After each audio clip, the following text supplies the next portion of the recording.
Olá amigos do canal, mais um vídeo para vocês. Pessoal, uma dica rápida hoje sobre direção hidráulica, tá?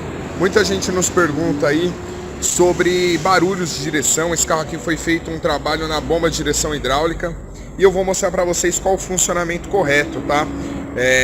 Quando transmite barulho, você consegue ouvir tanto de fora quanto da parte interna do veículo, aquele rangido ao fazer a manobra dentro do carro, né? Virar o volante.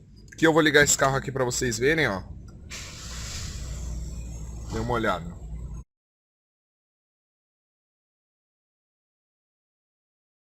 E vou mostrar para vocês de fora.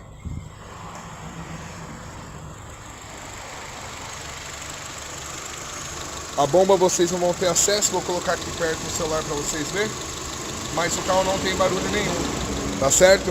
Então pessoal, a importância de fazer a manutenção, a direção hidráulica ela requer manutenção como todos os outros itens do carro para se manter em dia. Porque começou a fazer barulho é onde começa a danificar a bomba, a caixa e assim vai, causando um gasto excessivo para você, tá bom? Então lembrando, se você ainda não fez manutenção do sistema de direção do seu carro, traga seu carro até a nossa oficina. Hoje a gente está usando esse carro como modelo, porém existem alguns HB20 que já utilizam um sistema de direção elétrica. Aí é outro tipo de trabalho. Aqui a gente está falando de direção hidráulica. No próximo vídeo a gente fala sobre direção elétrica também. Tá certo, pessoal? Então fica mais esse vídeo para vocês. Para vocês que não têm o nosso endereço, entre aqui na descrição do vídeo. Lá você vai ter acesso ao nosso site contendo todas as informações sobre todas as nossas lojas. Tá certo, pessoal? Então, para quem gostou, deixa o joinha. Para quem não é inscrito, se inscreva no canal e até o próximo vídeo.